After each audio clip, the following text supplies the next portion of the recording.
Live. Perfect. Buffering. Pretty much buffering, yeah. Hello, everybody, and welcome to another episode of Külapood. I'm still Carl, and let's do the opening as it should be done. So, like the shopkeep at the village shop is slowly watching into the distance and seeing the waves of fate slowly crash against the sunken Ford Fiat of time. In a similar fashion, our episode has begun today. Hello. This is not, by the way, this isn't like an Estonian custom or anything. That's just Carl's personal schizophrenia. Okay, because I was afraid that the whole of Estonia is like that. This is stereotypes. No, the rest are not like that. You can come and visit. Yeah, I'm being kept inside. It's fine. They don't let me outside. But yeah, hi. You are like a princess kept in a Lasnamäe tower. Yeah. I have my pony in the background, so it's good. But yeah, hi everybody. Like, I can show it to you. You want to see my pony? Okay, I haven't done the intro. I was looking at the. Well, that escalated quickly. Okay. So how long until you showed your pony? I'll be honest, I've never shown my pony to another guest before. This is the first time. You were saying for someone special? Yeah, I was indeed. So hello. I was that guest. You are that guest. I'll do the introductions as well because probably some people are quite confused what's going on. This being pony showed. Welcome to Külapood, which is our podcast. I have a guest today. Before that, I will do my introductions because I'm still Carl, and below me is my co-star Ardo Asperk. So say hi. How you doing? And our guest today is Paulius Ambrazevičius. Say, bitch. Ambrazevičius. Is that Ambrazevičius? Yeah. Ambrazevičius. That's good. It's quite good actually. Thank you. I haven't been practicing for hours. So Paulius, as I will be referring to him from now on for the rest of the show. That works for me. Is a Lithuanian comedian, and basically I would say the main comedy organizer, one of the main comedy organizers in Lithuania as well. Every time there's a big star from somewhere else, I mean, I see Paulius, so we do meet occasionally, and it's good to catch up with him, and occasionally we've been over to your place as well, and literally your home. You've let me into your home. Yeah. Actually, I'm sitting in a room that some of you stayed like a year ago or so. Yeah, and we've done stand-up in Lithuania. Yeah. So. The smell is probably still there, right? Yeah, it is. It is. Actually, I'm smelling something, and I was thinking, what's that? But that's the Estonian comedy smell. You had people in to clean it, but it's still in somewhere. Yeah. So yeah, that's who. I mean, how else would you describe yourself to the audiences? Because I know as you have Paulius, the Lithuanian comedy guy. Well, yeah, I do some more stuff, like, I don't know, hosting events, hosting quizzes, and you do TV as well now. I did TV like 4 years ago, so I'm not doing that anymore. But well, basically, until this virus thing, I'm gonna tell. The elephant is in the room. I have to name it. Until this virus thing, I was solely concentrating on working in comedy, like performing myself, and then organizing the shows for our crew that is called Humoro Klubas, like the Lithuanian version of Comedy Estonia. Yeah, and you, as I understand as well, you pretty much brought stand-up to Lithuania, like in the art form as it is stand-up, right? Well, this crew that we still have, well, it appeared. It was in 2008, so we were basically the first people to try stand-up comedy, and I think from the first couple of shows, I'm the only one that's left still doing stand-up comedy. So that is something. But I just wanted to ask, talking about like these foreign comedians coming here, I'm not doing it anymore. I stopped doing it like last year. My Eddie Izzard was my like last big job. I went out like Classic heist movie. Eddie broke you, is what you're saying. Is Eddie broke you? For sure. yeah, that's also true. Diva. So after that, I was planning to stop doing that, and after Eddie, like no one else came, and I'm not. Well, for a while, I'm not thinking of doing that again because it's like it's a lot of stress. It's like it's a lot of honor as well, but it's a lot of stress, a lot of work, and the payout is not that big as you would expect and you would wish. Because it's a good thing to do if you're building up a scene in somewhere like a comedy scene to bring the big stars in, and then it's more valuable work then, because then you're also getting people interested in stand-up and all that stuff. But as you progress yourself as well, you realize that the sort of interest has not peaked, but it's a lot more work to get more people interested in, and because the big stars also want to get paid for coming so far, then I mean there's very little money in it in a way. Yeah, and I guess the domestic scene also grows and sort of takes over.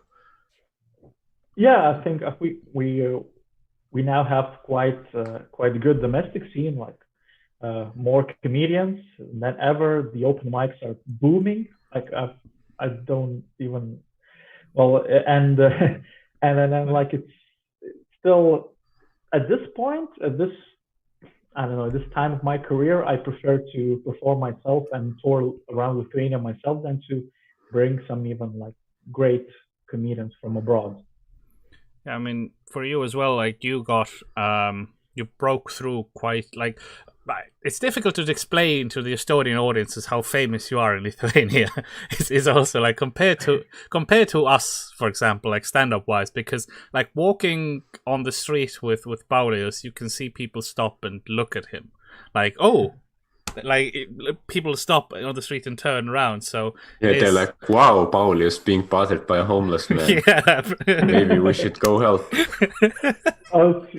You're being very generous. I'm not that famous actually, but yeah, some people recognize me because I've been around for 12 years almost. We have TV show. I had my own like TV quiz show.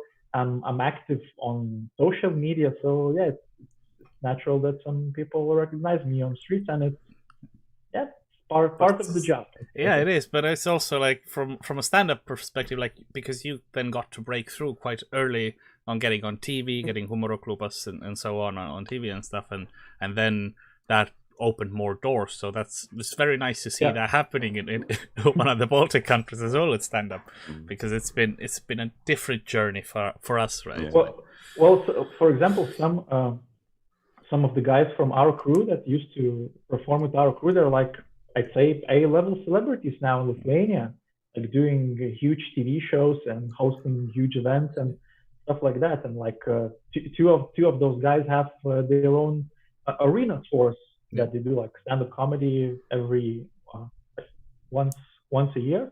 Usually in December they do like 5 arenas in Lithuania, and they come from our comedy crew, from our background. Yeah, and you also, as I understand, you do shows for Lithuanians living abroad. So you go to like the UK or something and do shows for them as well, which for us is like we've done a couple, but not tours.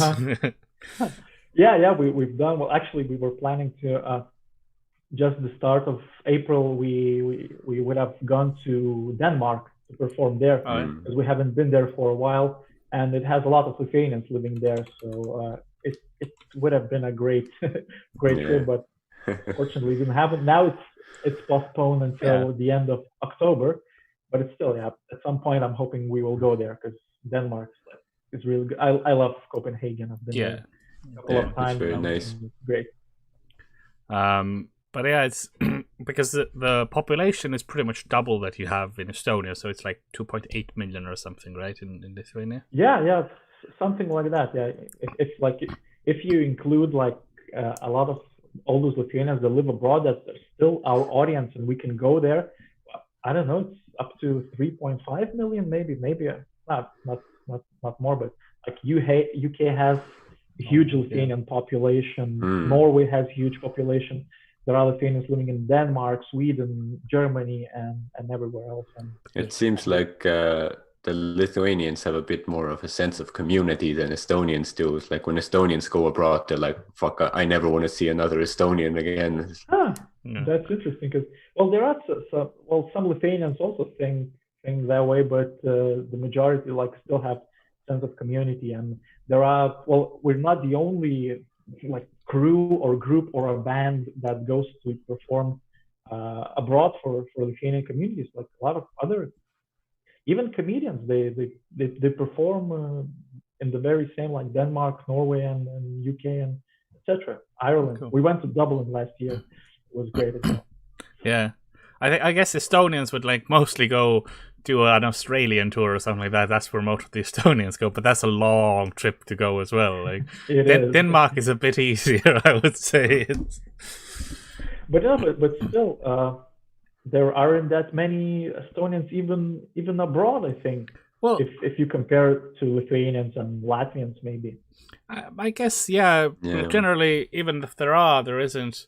Like, they might be, like, there's the old saying by Hemingway that every Estonian likes to say that like you'll find an Estonian in every port, right? And yeah, sure, you'll have like maybe 1-2 Estonians in a city, but that's like that's not a stand-up show, right? It's when you're gonna send more comedians over than audience members, that's not efficient.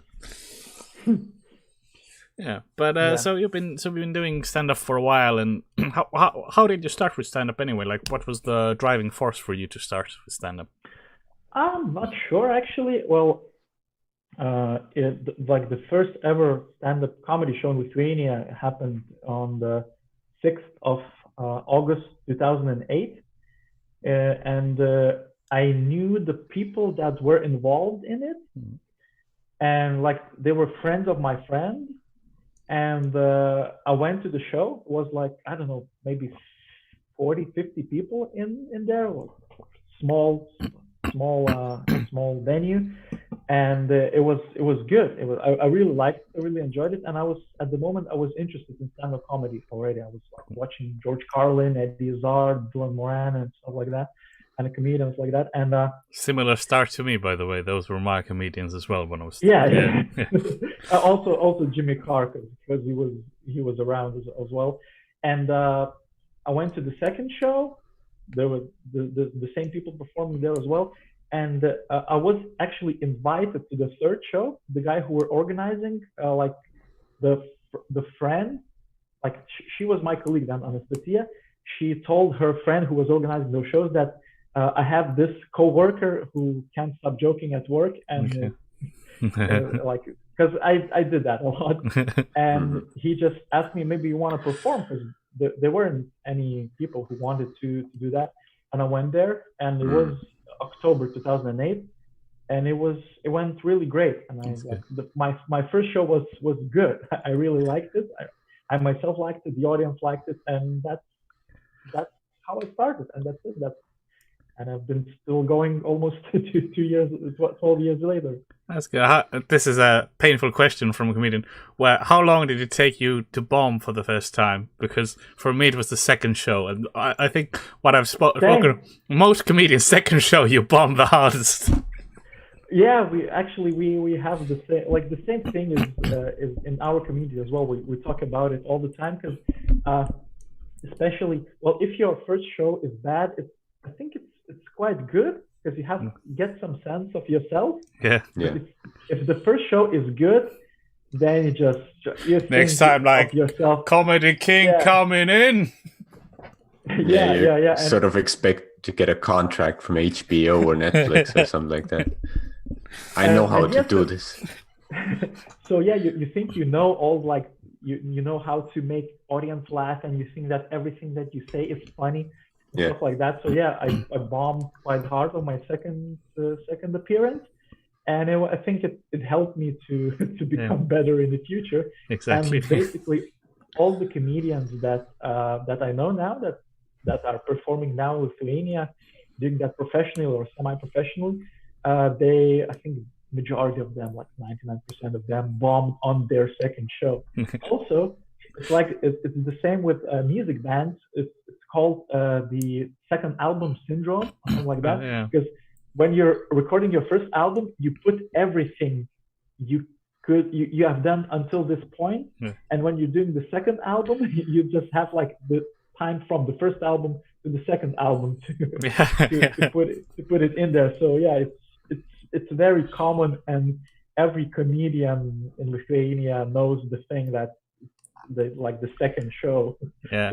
Usually it's one of the worst. It's interesting, when we see people at the open mics just sort of kill the first time, and then the second time they come up confident. We're like, yeah, you'll learn. Now it's like all the comedians come and see like, oh, it's their second time. Okay, let's see what happens. I've been seeing this in our open mics for the last 3 years as well. Like there are some people who perform really good at their first open mic, and then the same happens to at their second show. It's good if it makes you question yourself. Yeah. Like, I was actually wrong. I don't know anything. But some people, I've seen some people who perform like really good at the first open mic. They bomb at the second open mic, and they start blaming the audience. It's like, they just don't get me. They're too dumb for me. I'm too good of a comedian to perform here and stuff like that. I've seen that as well, but it's still funny. Yeah, and another pitfall is if like someone starting out stand-up sort of invites all their friends to watch, right? And then they'll do inside jokes and they'll laugh and promote like, sure, for like 4 or 5 shows until your friends show up, everything's going well. And then suddenly when nobody gets the inside jokes, oh, whoops, actually, I have to write actual material. Oh, that's okay. Remember one girl one time was like, her whole material was roasting the comedian that was before her. And then one show, like the comedian was after her and he was still roasting him, but the audience have no idea who she's talking about. And then at one point she was just, why are you being so mean? Like, usually this gets laughs. For me, it's also the fun thing is when people like in open mics, they like in their second or third show, they refer to their first show in open mic. As some of you may know. It's way too early. It's way too early. I myself, I don't even don't have any like comebacks to think about this. If you remember my first performance 2 months ago in the other city, in that small cellar with 30 people, all of you 100 here will remember that. Like, no. Or as all of you know, I come from city X, and no one knows that. Well, you can't do that at the start of your career. You have to like grind your teeth before that. I mean, I'm at the point where I don't have to explain where I live, right? Because I live in like I hate saying it now, but I live in Lasnamäe, which is a shit. Like this is the shithole of the whole country, right? And every time someone Chernobyl, it was pretty much Chernobyl, right? And and I'm at this point they now. They filmed Chernobyl in Vilnius, you know. Yeah, that's. But there was an Estonian cameraman, so like. Oh goddamn! It's good. I bet you got a big tourist boost from that. Like I've seen like things advertised, come see the real locations of the TV show. I've seen the advertisements and stuff like that, but I'm not sure it helped like a lot for the local tourism. Even though some people like were really smart about that, they even decorated the flats in the style of 1986, just to reflect how the flats would have looked like during the Chernobyl crisis. That's cool. Yeah, that's nice. Like you get like a Chernobyl Airbnb, experience. Yeah. Actually, that was what they were doing, and nice. You will not stop this. Stranger Things were filmed in Lithuania, season 4. So. Well done. I mean, we had a lot of Soviet films done here, but we have some credit. There was actually quite lately a new Hollywood movie was filmed here as well, and it was a big uproar because they closed one of the main roads in Tallinn for almost a month to film it, and they were like, why? It's a Christopher Nolan film. Yeah, Christopher Nolan film. Yeah, I've heard about it. Yeah. Cool. But I'm at this point now where people who know me will just, if they see me in the street, they'll shout the name of the place where I live. And that's man. Yeah, pretty much. No, I'm like, well, thank you. I get like that's a very. I don't know how to react to that if I'm honest. Like, yeah, big up Lasna. Like, it is a shithole. I get strangely proud of it as well. Like when people come up to me and say, "Oh, you live in Lasna? Oh, I heard that's a real shithole." I'm like, "Oh, it is. Thank you." It's really bad there. I'm very proud. Okay, so yes, So how was the breakthrough for you as well? Like, how quickly did you get basically on TV, or how when did you see the rise in popularity? Pretty much. Well, one of the weirdest things in my story and in stand-up comedy story in Lithuania is that it took 4 months. So since the first show till the first show was filmed, and another 3 weeks until it was put on primetime TV in Lithuania, on TV3 at the time, and it was like my third or fourth ever performance as a comedian was filmed and put on TV.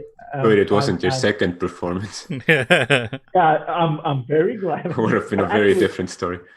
Actually, I was going there to perform there with my first show, with my first 12 minutes or so. So it was. I knew that those minutes were good, and yeah. So actually, after like it started in August. I performed for the first time in October. I had my second show in November, and at the start of December, we met with the producers, and they said, "Yeah, we should be going there because the TV is interested." And it was very weird, but the core members of the group that performed live, we all went there. Some more people joined, like for example, Mantas Hecklers, who's now one of the top comedians in Lithuania. He joined. He saw us on TV. Mm-hmm. And he sent us an email, and he just went here to open mic, perform there, and he joined us. And so we started in January. Like the first show was showed in 5th of January, I think, because it was on Monday, 5th. Well, I'm very good with dates. And the last show was showed on 18th of May. So we had quite a lot. 17 shows run. Okay, and like cool. only the first, I'd say, like 5-6 shows were good, and all everything later was just, well, because we had to make some 15 new minutes every 2 weeks, and it was it's a challenge. Yeah, I was gonna say that sounds like hell. As a stand-up comedian, you're starting off like you're at this like let's say even 10 minutes in, like it takes comedians months to get their first 5 minutes, and then you're like, oh, I've got my first 12. like getting to that and then having to produce that consistently, because it's difficult even sometimes to produce solid 5 minutes to 6 minutes a month, right? That's what our cycle is. Sometimes goes 10 or 11 or 12, but people don't understand like how difficult that can actually be if you talk to comedians in the UK or somewhere where there's a very active scene, even to this day. Like it's, and then getting like having people film that and watch that is difficult, I imagine, for yourself as well, because you're still learning in a way. It's almost a documentary. And did you have to do like topical stuff just to get the material, or what? Like talk about the news and whatever. Yeah. A lot of us were doing that, but I only participated in 3 or 4 filmings, and they usually cut you like they film 2 shows a night. So it meant that if you're participating in one filming, you get 2 shows. So I was on television 6 times, maybe 7, something like that. And after that, I just said I can't keep up. It's too difficult for me. But it was we were already well known and well received and seen on television, and some people. Well, I still remember the first time I was recognized. Actually, we were a colleague, Justinas Sinkevičius, he's not doing stand-up anymore, but he's I'd say, I don't know, one of the main TV hosts in Lithuania. He works in TV3, and we watched basketball together at my place. Our team won. They won the Lithuanian Cup, and we went to one of the bars. It was end of January maybe, and we went to one of the bars, and the bartender recognized us, and it was like, "God damn it, man, we have arrived!" Oh, you guys from Humor Klubas? Yes, we are. Let's break out the fancy booze because I know you're buying. Yeah, that's cool. Yeah, I don't actually remember when the first time was when I was recognized. Ardo, do you remember your first time, or still waiting? Yeah, still waiting. Pooh. Sorry. I don't know why. I love you, Ardo. Really, I do. Let's face it, like in here, nobody knows who we are. Yeah. You know? Right. Even our most popular comedians, I imagine, nowhere near the level. Yeah. It's usually like we're at the level where we'll get recognized, and people will only be comfortable to say it later at a nightclub or something when they're drunk. Like, "Oh, that's not mine." I'm like, yes, that is me. Thank you very much. Well, but that's actually there are when you're getting recognized by people anywhere, like it's, for example, I like being like recognized in the street or so, and people come up to me and say, "Hi, can I have your photo?" Yeah, it's nice. Yeah. Sometimes it's nice to be recognized. I don't know, in a bar or in a club, but sometimes if especially if it's later, the people stop controlling their instincts, and sometimes they can get very rude, but you still think, oh yeah, but still it's part of the job, and you have to be thankful that, like, I don't know, in who knows, maybe in a year time or 2 year time or even like 3 months time, no one will recognize you ever, and no one will care. So you have to like cherish even those drunk people who come up to you and say, I've seen you somewhere. That's the weirdest. Yeah, I actually do remember one time when somebody used it against me. Like it was like Pärnu Grill Fest or something, where they have the food trucks and whatever. I'm walking by, and some guy from a tent is like, "Hey, I know you, Ardo. You're the guy. Hey, how about you're a stand-up comedian, I like your stuff. Oh, you're cutting How about I make this vodka smoothie for you for like a lower price?" And I was like, "Yeah, vodka smoothie," and it was like, I don't know, 15 euros or something. I was like, shit, that's too much, but I already said I would buy this, so I know he used my vanity of getting recognized against me to sell this thing. Clever which is clearly overpriced. I was like, fuck you, never again. What we also witnessed in this story is why stand-up doesn't work done over Zoom or internet, because Ardo slowed down for a bit because the connection was choppy, and then at the end of the story it sped up, and like this is like you're trying to do timing and the internet's like, no, I have my own plans. It could work if I had a better provider like Telia instead of fucking piece of shit Elisa. You need some placement there. Actually, I'm using Telia. I'm using Elisa and I'm really happy. You just don't want your internet cut off. I actually have both in my house, Telia and Elisa, so if one of them dies I can switch to the other one. One of them is stolen. What are you running, a power plant or something? You have internet all the time.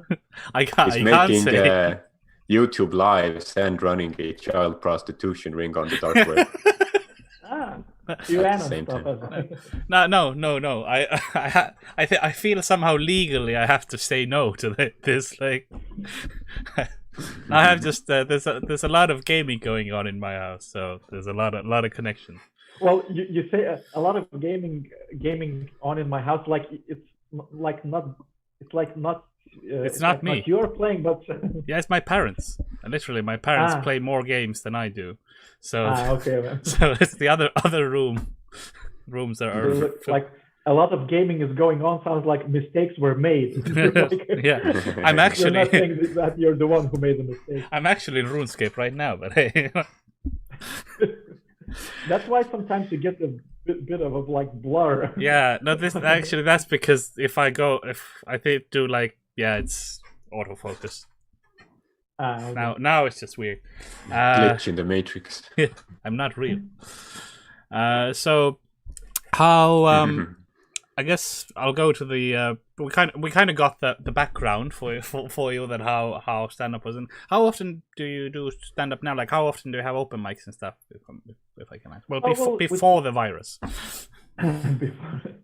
In the world before, we usually had one open mic every month, but it was usually for up and coming comedians, like people who want to try their hand at comedy, or people who are doing like second or third or whatever open mics.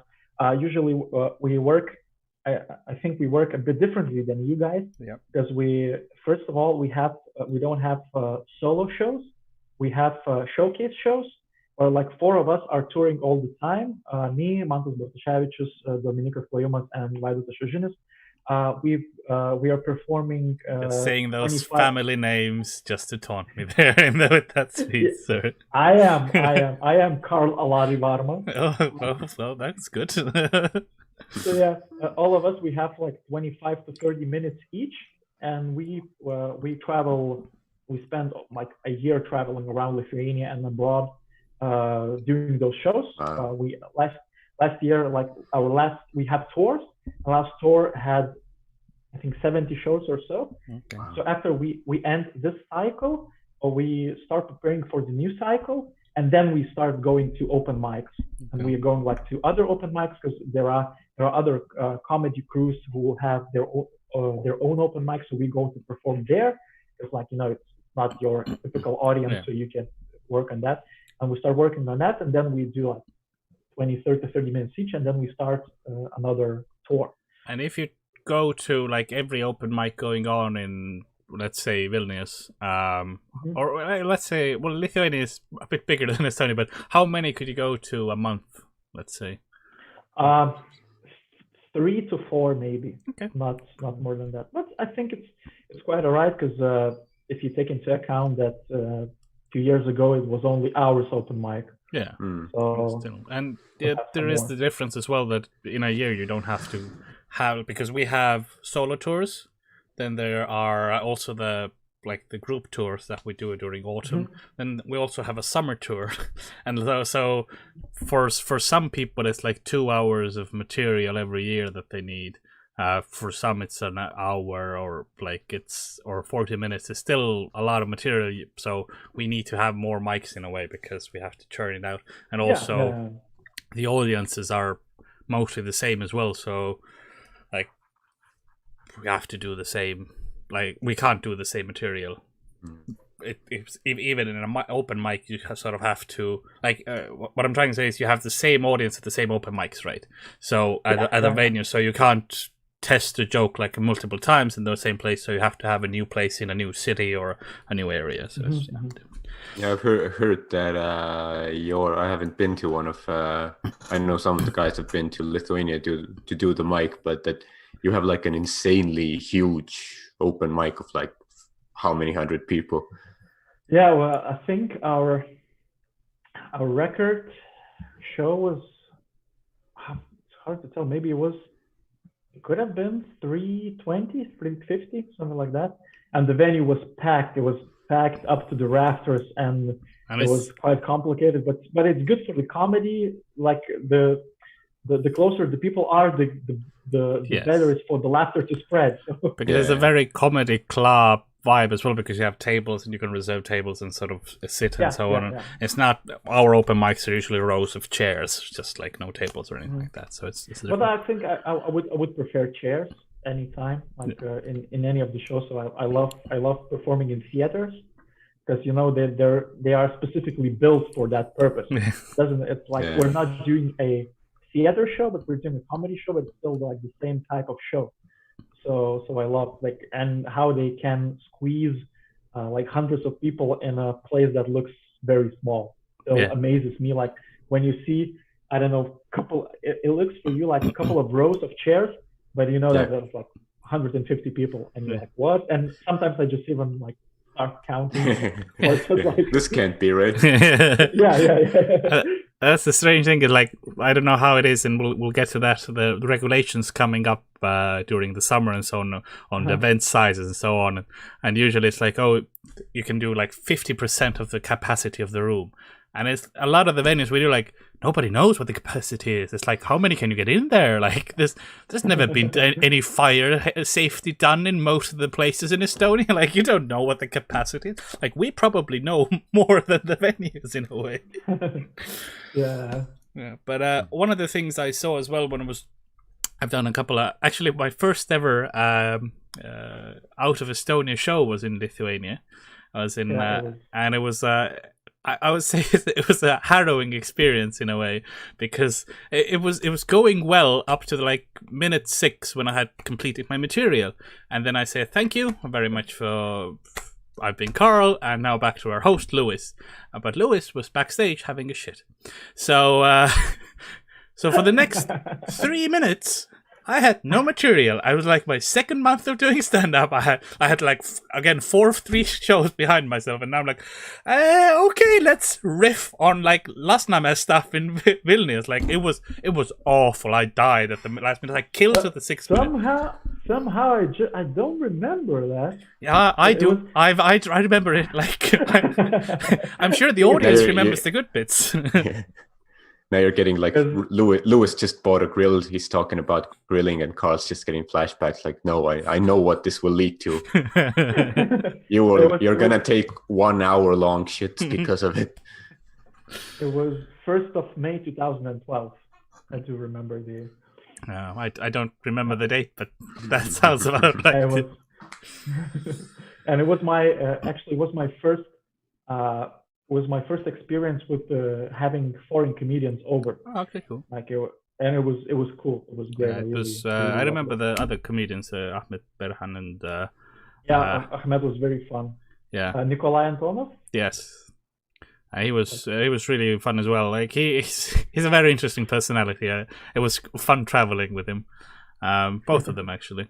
And I have a lot of fond memories. I almost died during that trip as well, because when I was in a Latvian hostel, and during the night, because I'm such a party animal, I vomited in my own mouth, so I nearly choked on my own vomit during sleep. But I did a very Estonian thing, which I woke up. You left a bad review. I know. I got dressed. I went to the toilet, did everything. I came back, and everybody had woken up because there was a man choking to death. And I apologized for waking everybody up, and then went to sleep. But it would have been it would have been such a rock and roll way to go, actually. Yeah. A lot of great rock and roll stars died this way. But I went on to have more liver damage later on. It's all good. But it's tragic because your career has, it wasn't up at that point also. So it could have peaked. My career could have peaked at that point, really. More than it could have now. Yeah. Like, people would have talked about that. Oh, Estonian comedian dies in sleep. On the way to his first foreign gig, and this gig was said to be like his breakthrough. It's like Joy Division going to the US when Ian Curtis hanged himself like 2 days before the tour or a day before the tour. I think if I ever get to go back in time, I'm going to go back and kill myself and like have the pillow like, no, you die now. It's good for your career.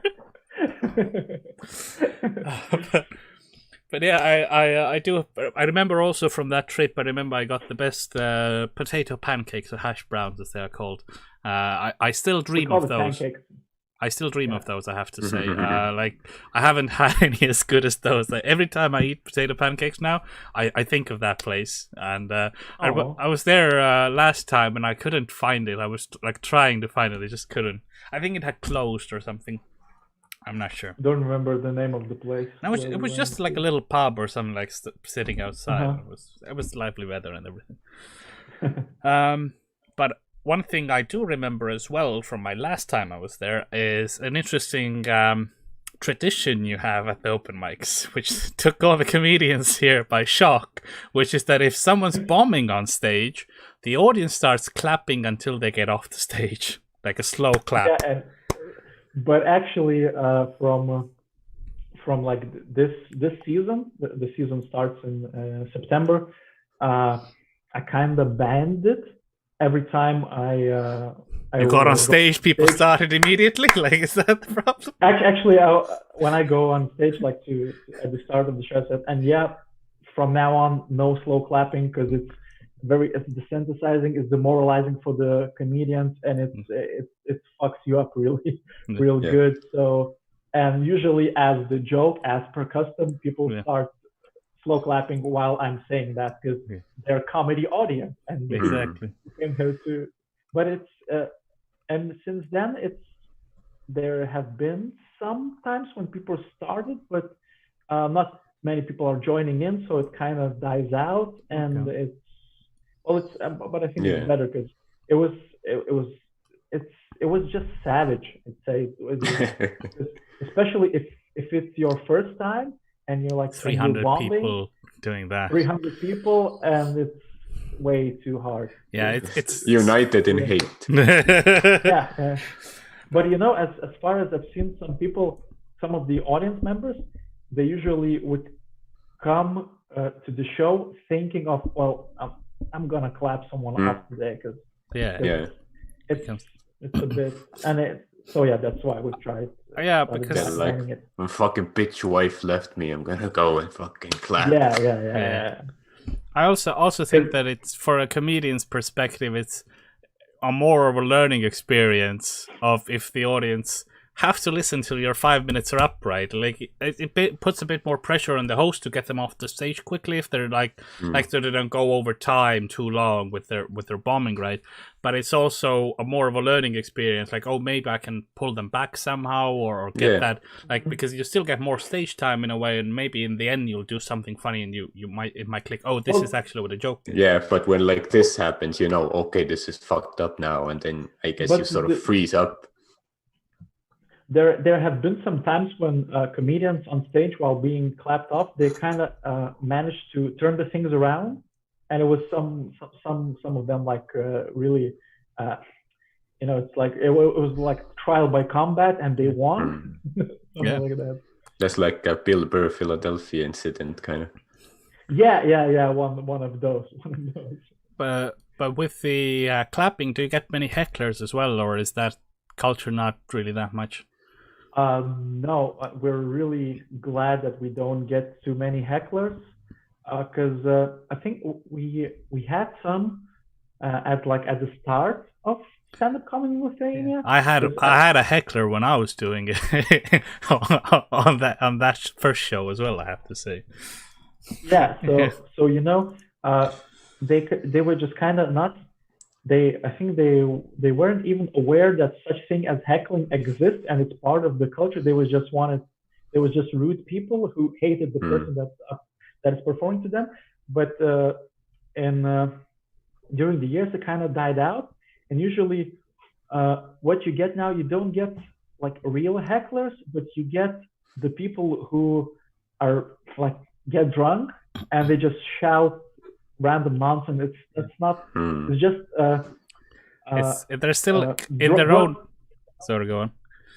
It's just drunk people not behaving. Yeah, it's just about it. Or I would say they're still enjoying it in their own way, but they're doing it in a loud way, and they don't perhaps sort of realize what the format is. Because what we get a lot is like, if you can see it's a new audience, they'll sort of, after a joke's been told, they'll talk to each other about the joke, or then they'll sort of reply to questions or stuff that the comedian says, but that's a setup, so you don't actually have to, like, they're not asking a question as such. Well, we still get some hecklers time after time, but it's very rare. I think the last one I got was in a festival in 2017 maybe or 18, so it's been a while. And if you have some responses for the hecklers, it adds up to your performance. For example, I was in this festival, Gramatos, now it's the largest festival in the Baltics. It overcame Positivus, so it had, I think, 18 to 20,000 people last year, but it was sometime before that, maybe it was 2018 or 17, and there was this drunk guy who we were performing. I was on stage, and there were, I don't know, 3,000 to 5,000 people in front of you, and one guy came over to the stage and started talking something, like asking me something or telling me. I wasn't very listening, actually. There's a lot of adrenaline if you're doing it in front of 3,000 people. You're not suddenly. One guy's like, "Hey, do you know which stage is The Weeknd on?" It could have been something like that. So he said something, and I said, "Yeah, go on, let's start." And he was a bit wobbly because he was drunk. Because it was, I don't know, 1 p.m. So yeah, the festival started. Of course. And I was just like, I was looking at the audience, talking to a mic, and said, "Oh yeah, where was I? On your mother." and the crowd just erupted because it looked like I made this on spot. Yeah. I made this on spot, and then the audience is at your side, and the guy just left. Yeah, he's been served, as you might say. People love a yo mama joke. Yeah. Especially, actually, it's one of the. It's not even joke. I'd say it's a device it's a technique to humiliate someone. The technique, so that humiliates someone who is disrupting the performance for you and the audience. And the thing that sometimes hecklers don't understand, they're not making the show shitty for the comedian. They're not making the show shitty for me. They're making the show shitty for all the people that are around him. And sometimes you can get like the audience with I have the best story. Best story of a heckler ever that we've ever experienced. It was in Šiauliai, north of Lithuania, and it was I think 2014 or 2015. And we had a show in a cinema. Well, it's a kind of... Cinemas are good for performing stand-up because the walls absorb the sound so much as well. We found that you can't hear laughter and the ceiling are very high. So, but still, you can fit a lot of people in quite small room. So we had, I don't know, 400 people. It was a sold-out show. Sellout show. And while I was on stage, someone was heckling me from the last row. I could see him, and he was saying something, and just I didn't talk to him even. And then when another comedian, Dominikas, he went on stage, he started doing his material, and the guy he didn't stop. The heckler, he didn't stop. He was still talking, saying some shouting, and now I get the rest of the story comes from Dominikas, who was witnessing it firsthand. So he says, "So I'm performing my show. The heckler is really giving me a bad time." And a guy from a row, like 5 rows below the guy who was heckling, stands up. He's a huge guy. I later learned that he's been what's the word? It's athletics, and then it's when you work with bodybuilding. No, not bodybuilding. With powerlifting or something. Powerlifting, yeah. That's what I was looking for. He was a powerlifter, and he held some of the records in Lithuania. So he stood up. He went up to the guy who was heckling. He hit him. Yeah. The guy blacked out. He just he was left like this in his chair. And then the security came, because I asked for the security. Yeah. The security came and took the guy who was blacked out, and he brought him from the show. And later, we after the show, we went to the guy who helped us, like that way. Yeah. He helped us. We had a photo with him. I still have a photo with him, I think, somewhere. And he's really huge. Yeah. And the day after, the guy who was heckling wrote me a personal message on Facebook, and he apologized for his behavior. I mean, he learned. It was would have been good if he wrote to you like, "I can never walk again now." Well, still, it's not these guns that done that to him, but it was one of the weirdest experiences ever in a comedy show.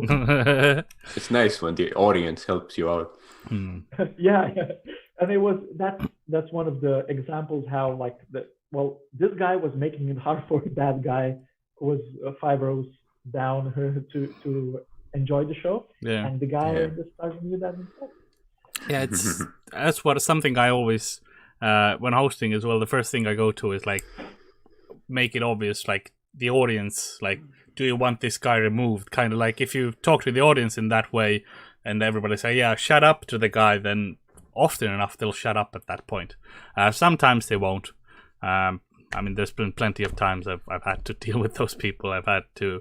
People have tried to invade the stage and so on, and you just body. I had that only once, and the security guy came faster than the guy did. So I am the security guy. Like we don't have a big budget, so this is all you're getting, right?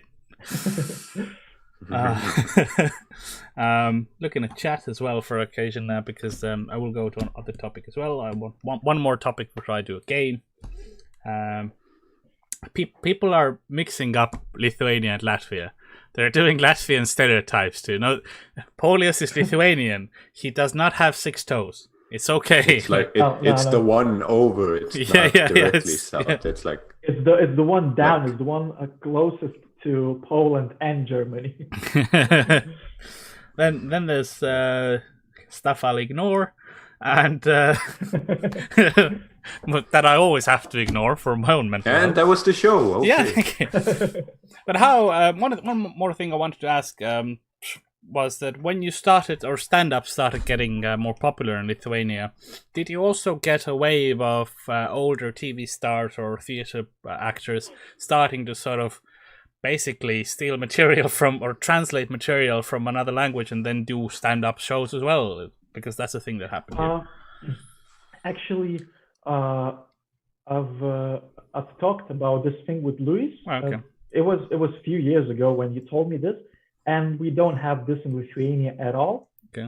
What we have here, some of the people who are not comedians, they do an event, and they said that all of it or part of it will be a stand-up comedy show by themselves. And there was this thing, one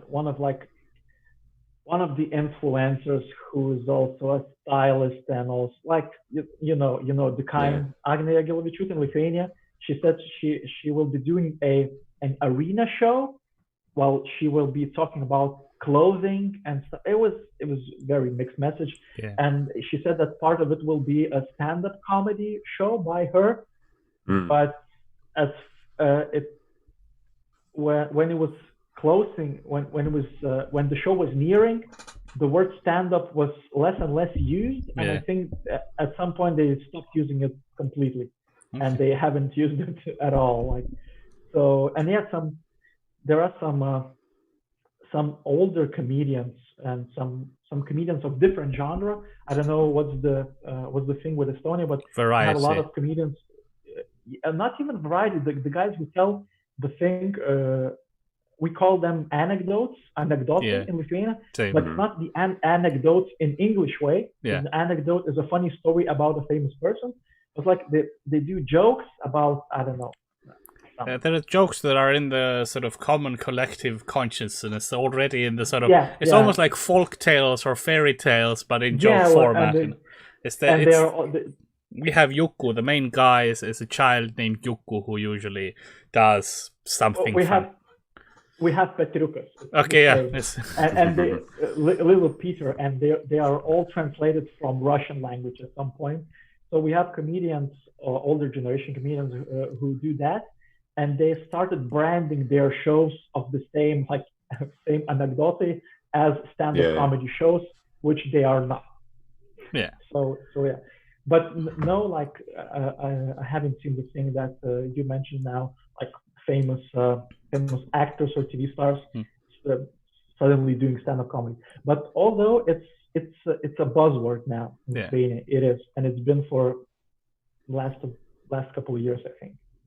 Okay, cool. There was also like this about a year ago, maybe on YouTube, kind of came across a video where it was this comedian from Lithuania, and they did like a side-by-side comparison of them translating like stuff from. That's our former colleague Mantas Katleris, and actually, I've performed with him for 7 years, maybe something like that, and I didn't know that.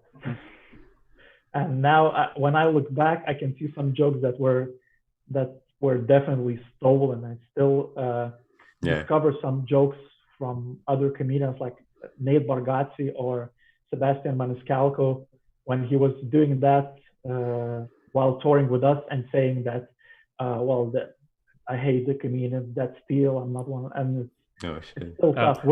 That's always a bad sign if someone's like, I hate people who steal. Oh, what's that? Like, it's Well, we're still friends with him, and he knows that I hate that part of his career.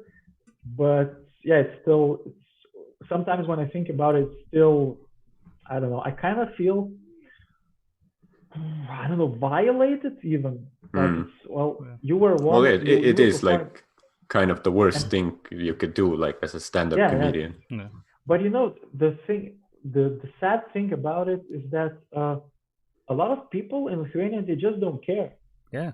They say, no, because like intellectual property, it's not a property, so you are able to steal jokes and translate them. Well, somehow, if I wrote Harry Potter in Lithuanian, like the same with the same events. Exactly. And stuff, well, people would be they would hate it. But when a comedian does that, In Estonia, there's also a long sort of, I would say, tradition that started in the Soviet times of you just take a foreign song and put this random Estonian words on it. And I think that's the root of this, a bit as well. It's like, it's just translating stuff for Estonian. It's fine. Like, no, it's still intellectual property. Back then it was theft, but it was Soviet Union theft. So that was a different thing. Like, if you do it now, there still is going to be some sort of ramifications. So you can't put that stuff on whatever and say, hey, I did this. No, you stole a bit of it. Yeah, but the thing with songs, we also have the same thing in Lithuania. It's like one of the most popular pop songs that everyone knows and everyone sings whenever it comes on the radio or in the party, whatever. They're basically rip-offs. And the thing is that I was at some point I was researching it, and Soviet Union and the majority of Western countries, they didn't have like the same system of copyright. Yeah. So they were stealing from one another. Or for example, there is the song called, what's the name of the song? You can sing it if you want. I know the song, but it was done in Swedish in 1960 something, but it's the same song as which is the Soviet anthem. Which is Soviet song, so it worked another way as well. So, and you take the Soviet national anthem, which pretty much it is, and then make it into Swedish pop song. I mean, that works. And I will send the link later. Actually, it was done by a band. Imagine if it had been ABBA. Imagine if that would they won Eurovision. The guy who translated the song, he later went on to be in ABBA. It's either Benny Anderson or the other guy. I love it. I will look. And the name of the song is a girl's name, but I don't remember the name. Okay, I'm gonna Google that as well now. That's interesting. Fun story, yeah. Yeah, with like songs, I can kind of get it why they did it during the Soviet time, because you weren't allowed to listen to Western music, so the closest they could do was we'll make our own. But like nowadays, everything is free. You can get the real thing. Like if you want Nate Bargatze, you can get Nate Bargatze. You can watch him on the internet. So no point to make a local version. One of the saddest things in this case for me is that, well, you kind of go into comedy to say something, to voice your own opinion, to find your voice and to say it out loud. And when you're just repeating, well, you're not better than the original itself, and you can go to YouTube. So why would you even do that if you, well, you can, you know that you can not do the comedy or like spend some time writing it yourself. I don't know. It's still, I hate it. I guess it's a different viewpoint as well. Some people, or hopefully most people, will go to stand-up because of it being an art form and it's a way to express yourself, or cheap therapy, or whatever you want to use it for, right? But I guess there are people who want to make profit and would just use whatever they can. And this is the situation we have in Estonia of actors. Hey, I can hop on this. We'll just translate stuff and get some cash, you know. Yeah, the weirdest one, I think, was one of the famous actors in Estonian was branded as doing stand-up, was actually was doing a translated play or something from Iceland, which in turn was with material taken from a 1970s Bill Cosby special. So it's like an inception of stealing. Yeah. But they got found out as well, and was illegal stuff, or like people noticed it. So it was and I mean, even in TV in Estonia, you'll get formats that TV station would just take from other countries and not do any sort of legal stuff. Like, this is ours now. I made this. This is mine. Yeah, we had some similar things with like TV formats as well, but it was like at the start of 21st century. Oh, that was like 2 years ago here. So maybe it'll take No, you turn on the TV now, you can see something stolen. Yeah, probably. Okay, so yeah, we don't like with stealing jokes and so on. I mean, it happens occasionally, like sometimes unintentionally as well, and that's, you know, if it's pointed out, that's fine. But if your whole career is based on that, then I mean, for you as well, I get like you feel like an unwitting companion or sort of bystander to it, kind of like, because the whole thing was built up on a little bit on that fame as well. So I get why it stings, and I would hate the fact that it happened as well. But it's not good. I just hate it. Yeah, but it's good to sort of say. I mean, I think saying you hate it is enough, because if you didn't know, then hey, you didn't know. Yeah. That's the kind of thing. It's like it would be different, and he was going backstage. Oh, I found 2 new jokes I'm gonna use today. Like, I just finished translating them. Then you're an accomplice. But if not, then it's fine. So yeah, that's the question part done. Oh, someone just said Paulius, the song name is Gabrielle. Just googled it. Yeah. So Gabrielle. By the Hoot Nanny Singers or something like that. I think I remember the name of the band. Also, someone said show boobs. So they say show booba, which I don't know if that is the Lithuanian for boob. I don't know what's booba. Show booba, please. I need to see your booba. But yeah, I have a game as well. I usually play a little game at the end, and my game is about sports, because I know you're something of a sports fan. Yeah, I am. I have the pictures I've seen of you on social media stuff. Usually you have like a basketball shirt on or something like that. So Lithuania is like you could say that basketball is kind of in your blood, right? I know you have that sort of fame of being really good at it. And the majority of people, when you're growing up and when you're going to physical education classes, like you spend 10 times warming up and then 35 minutes playing basketball. That's how it's done here. Well, also, yeah, I guess it's easier to be into sports if your country's actually good in it. That helps. Yeah, our heroes is like Andros Verbalu, and suddenly, he did doping as well, probably. Okay, let's take the only thing away from us. The other gold medalist we have, one of the others is like a violent wife beater or some stuff. So it's it's usually tarnished. Someone asked, what did you type into Google to find the song name, because they couldn't find it. I think ABBA Soviet Hymn is what you can go by. See where that rabbit hole takes you. Type in ABBA Soviet Hymn and see where you end up at 15 minutes later. Yeah. Someone says, show Bob's and Vagina. I mean, I'm getting the... Nice. We have the best fans. But yeah, I have a game about sports. So I have strange sports from around the world. And okay. I will tell you the sport and read the description of the sport, and both of you will have to guess which country it is originally from. Oh, okay. Sounds challenging, actually. But I will try. I'm also a fan of quizzing, so yeah, I'm a very competitive person. That's good. We always have a quiz on this podcast, so perfect. I know, because this TV show you hosted was a quiz show as well, right? Yeah. That's what I'd like to do. So you know every answer to every question imaginable. I know majority of answers to some of the questions. Let's put it that way. So the first game is called Hornussen.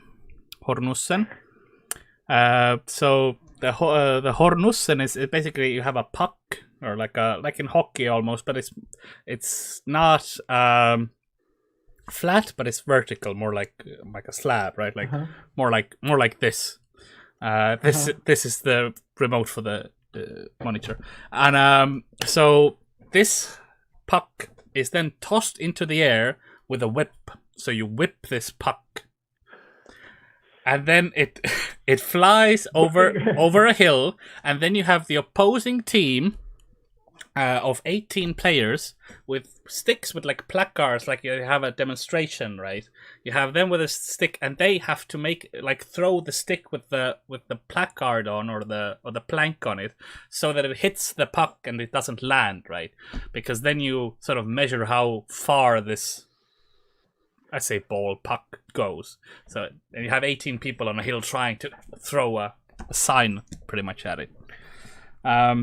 Yeah, and it's played in 4 quarters, and it's an old sport. The first recorded incident is a complaint about 2 men playing it on a Sunday in 1625.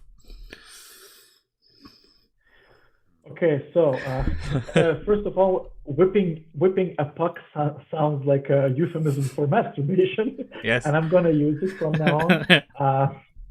After the stream, please. Because if it's played on Sunday, it means that's a Catholic country, and it could have been, it's not Protestant country, so it's like, I'd go with. And I'll say that the whipping is actually like, it's not like Indiana Jones kind of whip, but they have this whip that's around them, and they basically spin around like you would like putting a shot put or something, and then the whip comes and it hits. And that's why it's a tall thing, so it can actually hit it. I'll go with Scotland. Scotland, okay. Ardo, what would you say? Hornussen. Well, it sounds Even though it sounds Scandinavian. Yeah. Hornussen. Sounds something that sounds just exactly like something that you would come up with after like you've finished being Vikings. Like you've spent centuries just going around the world, sailing, pillaging, raping, and now you're just at home and thinking like, well, what the fuck? I need to invent the sport now. I'd say it's Norwegian. Okay, the correct answer is it's originated in Switzerland. So it's a Swiss sport. Wow. Yeah. Wow. And the name comes from the word hornus, which means hornet. This is what like centuries of peace gets you. Yeah. Sometimes it's good to have a war. That's gonna be clipped. So that's done. Someone said it's myth or Pokemon time. Don't worry, this is not. I have a game where everybody hates myself included. But also the most requested feature.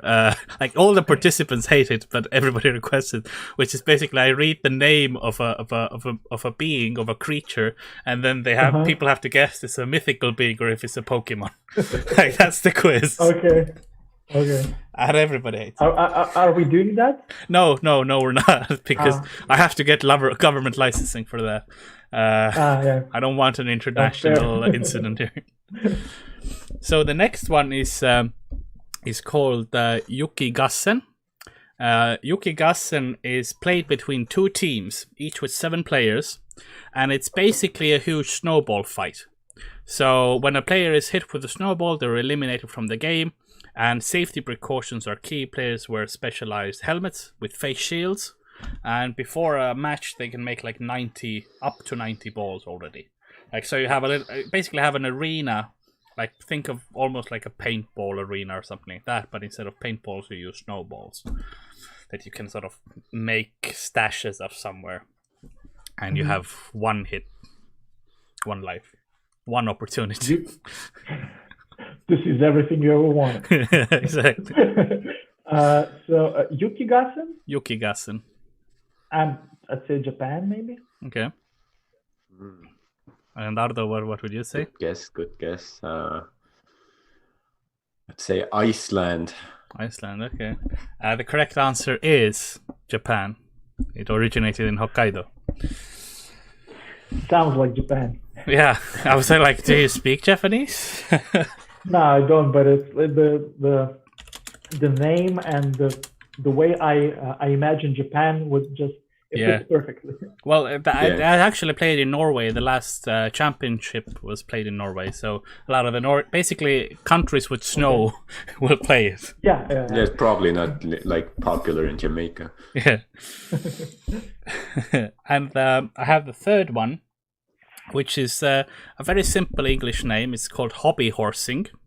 So hobby horsing, it's basically a horse obstacle course, but instead of an actual horse, contestants have a fake horse head on a stick that's between their legs, and they go and they jump the obstacles themselves, right? So, and it's... I've seen videos of this. Yes, it's mainly done by girls aged 10 to 18. And divorced men. Soon to be divorced men. Soon to be divorced men, yeah. And they have training camps for this as well, where you go for a weekend and you groom your horse, and you this is what the actual thing said. They teach each other new dressage moves. So basically new jumps and stuff. And it has about 10,000 active participants worldwide. Wow. So hobby horsing. Which country has created this? I think it's one of the like United Kingdom. I'd say Wales, maybe. Okay. That sounds insane enough. Like, we're in a forest. It rains constantly. What shall we do? So Ardo, what would you say? Sounds perverse enough. I'm going to say New Zealand. Okay. The correct answer is Finland. Hobby horsing. Wow. Hobby horsing. They had a feature film made out of this. So surprisingly not a hit. No. Had like 3,000 views or something like that. I haven't. I've seen the video, but I just couldn't remember. Yeah, no. Where it was. I mean, it's good that you've seen the video at least. Well, probably not good for your mental health, but I mean, I'm gonna wait for the Hollywood remake with Jason Statham. Jason Statham in hobby horsing. Yeah, I'm in a giggle, mate. That was a bad accent. So I actually do have a bonus round as well, because I prepared the fourth one and we still have time. So this one is called Bossa Ball. So it's not baseball. It's called Bossa Ball, and it's basically it's very similar to volleyball. So you have a volleyball court with the net in the middle, but then you have a trampoline in the middle of so you have 5 players on each side, and one of the players in the middle is on a trampoline that's basically gated off by a blown up rubber barrier so they don't kill themselves, and the idea is that you have to get it across because the net is higher than a usual volleyball net as well, so you have to get it across to the other side in less than 5 touches, and one of them is gonna keep on jumping on the the idea is you have to pass it on to the person on the net, on the trampoline, sorry. It's because normal people won't get it high enough, so the trampoline gets it. So where has that originated from? Possibly. Well, I mean, sounds like all the jumping and stuff sounds like it comes from a people who have a lot of joy in their heart and a general sense of happiness. Plus, the word bossa sounds a bit Latin, so I'll say Brazil. Fuck, that was my answer as well. It sounds like a very Brazilian thing. Yeah. Okay. Yeah. I'd go with Brazil as well. Okay. The correct answer is that it was invented by a Belgian in Spain, so it's a Spanish game. But I think they play it in Brazil as well. Probably, yeah. But that's where it originated from. That's thing. Brazil is where they perfected it. That's a really good household thing. Yeah. So yeah, that's the game, and Paulius won. So congratulations. I scored 1 point. Yep. But as Estonians, we're pretty used to losing international games. We've watched a lot of football. Yeah. I mean, this is another gold medal for Lithuania. One that Estonia didn't even know they could lose. So yeah, thank you very much for coming to the show. I'll do some social media shout outs as well. And before I do that, is there anything you wanted to say or anything you had hoped I had asked you about? Well, I was kind of hoping to talk about how we're dealing with this whole situation. I was going to get to that, to be honest, but I looked at, do you have some more time? Yeah, I do. Cool, let's talk about that then. You know, the thing is, I don't have a show tonight. Yeah, that's the thing. I'm kind of free from now. I was gonna talk about that as well, but I looked at the time. But if you have some more time, then I'll be happy to talk about that as well. Because how is the situation in Lithuania? Well, it's been the lockdown is being eased little by little. For example, from tomorrow, you will not have to wear a face mask everywhere you go. Okay. You would only have to wear it if you're going inside where there are a lot of people, like, I don't know. Yeah, but so basically it's mandatory right now. Yeah, you could get fined up to 250 euros if you're not wearing one. So it's been really strict, and so yeah, the lockdown it's easing a bit, and we're already getting some news that in June we might do some events, like especially outside, because now from next Monday you could do an event outside if it has up to 30 people, and every person have I don't know, like with a distance of 2 meters from each other and stuff like that. But from the 1st of June, they I think they're easing it, and you could do events inside as well. And you would only, like, now if they're opening restaurants inside, because we've been the terraces and the outside.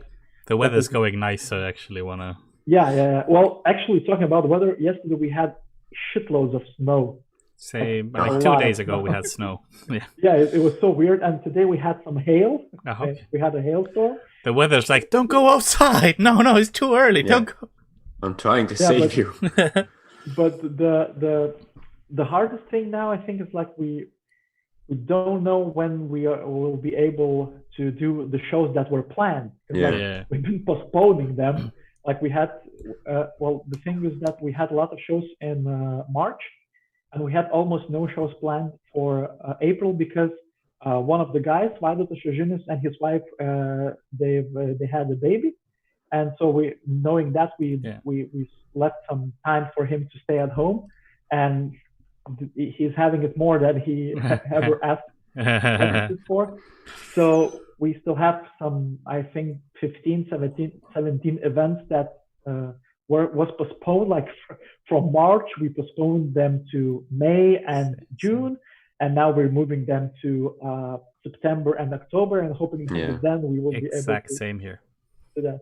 And the sad thing, like not the sad, but the complicated thing is that, well, almost all the shows that we are moving, they have been sold out, and so some people like the new dates doesn't fit for all the people, so they start returning they start like collecting their money back and stuff like that. Refunds. And the weird thing is that we don't have the money. The ticket agency has the money, and so every time when there's something wrong with the money, they ask us where's the money. But we don't have the money. Sorry, we don't. We have the deal that we only get the money after the show. So what we're trying to do now, we're saying to people, if you can afford, if you love us, just like don't get the money back. Just like we're finding new dates. If the new date does not work for you, then sure, fine. But at the moment, well, we know like that a lot of like some of the jobs are in danger. Some people are earning less, and they won't be able to afford to go to our show, maybe. But, that's a bit of a problem everywhere, I guess. Is that? Yeah. So and there's like the thing that I don't know when I will be able to work. I think that's the hardest thing. Yeah. And it's been 2 months and a week today since my last show, and they say you're only as good as your last show, and that show, it wasn't my best. I feel kind of bad. It was good, but it's not. You were like, I'm gonna perfect that bit next time.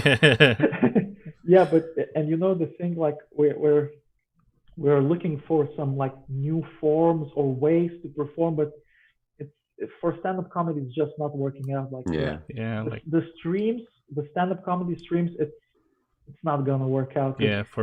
Because it's a live performance act, right? Like we saw earlier, even in this video, like sometimes if the internet cuts out a bit, then you get lag that kills the joke.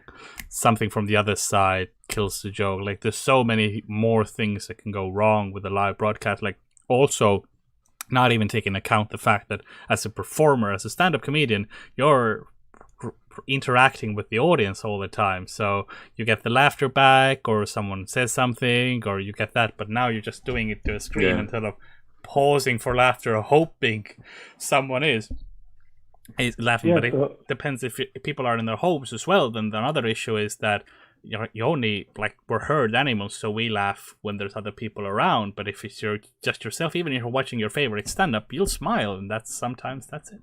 That's what I do. So and we also we had a thought, because we have now we have some like drive-in shows happening, because we have, like, for example, there was this one company, they took a small, like, private airport. I don't want to say it's not a private airport. It's like the place where you can come with your, I don't know, glider or a small plane to practice. And they took that field, they built a stage, and they're doing concerts there. I went to one of the concerts there where you sit with your windows up, and you listen to the songs through your car radio. Yeah. And it was. They're allowing those now. Start from next week, we can have those in Estonia. We had those for a month. Oh, okay. Already, but you're not allowed to leave the car at any point. Yeah. So I went to one of the shows, like the first show I was done there, and I was just sitting there at the back because I don't drive. I was sitting there at the back, and I spent like first 2 songs. I just sat there crying. I'm not crying, like, it was so involuntary. Yeah. Like I'm watching, and the tears just stream down my face. I think, fuck, that's not even close to the real thing. It's so sad. Is this the new normal? It couldn't be. It's not. So yeah, it was very weird. The show was good. The performer, she was amazing. Yeah. It was the best you could get at this kind of circumstances. And so yeah, we talked to the guys from our crew and some other crews, like we wanted to do a kind of a charity gig to perform there and to collect some money and then give the money to the people who are in need of that now. Yeah. But because we thought, well, yeah, we're gonna be one of the first comedians in the world, I think, to perform like that. So that's the check for your career. But at some later, we talked a bit later, and we somehow understood that's not that good. It's not gonna work. Because you hear the beeping, you see the headlights going off and on, but it's not the same. Some guy in some car is crying probably. This can't be the new thing. Not my stand-up. So weird. Yeah, I mean it'll be an experience definitely, but I don't see that working for Estonia, sorry, for stand-up really, because now the option is opening in Estonia. I'm like, it's not going to be. Yeah, but it's actually it's great for watching a movie. Yeah. For watching a movie, it works quite well. Yeah, I mean they had outdoor cinemas in America a long time ago. Like that's part of their sort of coming to age thing is almost like going to the car cinema with the the lady or the boy or whatever you want that you're trying to make out with. Yeah, teenage pregnancy and shit. Yeah, that's how. But it's at this point it's just a substitute. Yeah. And it's just it doesn't work for me, and I think it wouldn't work for comedy. Yeah, although it would be an interesting and a great experience, but we choose to wait some more and to go back to some more usual. I actually tried doing stand-up as a sort of for a corporate gig through Zoom, and I'm sorry to say it worked. It worked. So I'm kind of like, I know this shouldn't work, but I think it was because they were actually in their office. So most of them were in their office, and I could hear them. So I was basically on the screen. They were in the same. They were in the same place. Yeah, some of them weren't, but half of the were in the same room. So that was the reason it worked. I'm pretty sure, but because everybody else who were just in their homes, they had their own mics turned off because I could see children on the screen running down and a dog devouring a sofa or whatever. But it's But actually, I did a quiz. I did a corporate quiz it was for Bolt. Okay. For the company, and also I did it through Zoom, and they had Kahoot, this app where you can choose one of four. Yeah. I was just asking questions and showing them on screen, and they were just choosing correct answers. And there were 25 of them, I'd say, and I saw every one of them, and it was fun. It was quite fun, but still, it's not it works that way. And we had an offer from one of the big companies in Lithuania. Yeah, I can tell the name. It's Bitė. It's a telecommunications company, and they asked maybe you could Humoro Klubas could do a show via Zoom to our company. Mm. But I talked with the guys and we said, well, it's not gonna. Yeah. We think we cannot give you the quality that you expect and deserve, and we don't want to give you a subpar show. So we're very glad that you have remembered us and thought of us, but this time we're saying no. And they wrote back that, well, so we leave ourselves a liberty of contacting you for a live show whenever this is over. Yeah, so that's really good, because if you were to do that show and then it wouldn't be what they're expecting, they'll be like, well, this wasn't that good, why should we hire them again, even though they're seeing you under circumstances that are not what they're supposed to be.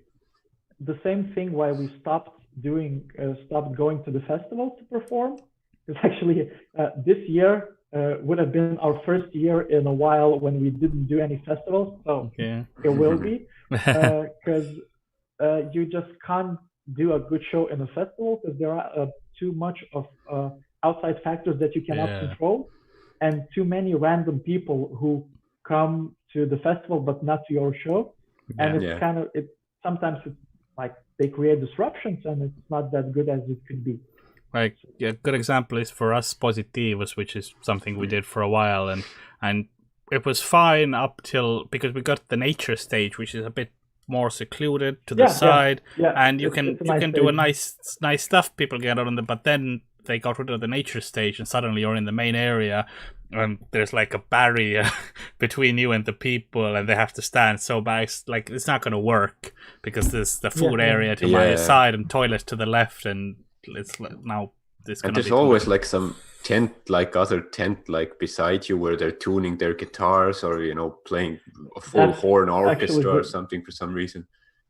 That's also one of the outside factors, because when we were doing Granatos, it's like that huge festival, we were doing it on during the day, because it's comedy can't work during the day as well, and people hungover and they come here and they sit and they enjoy comedy, but it was in the second largest stage.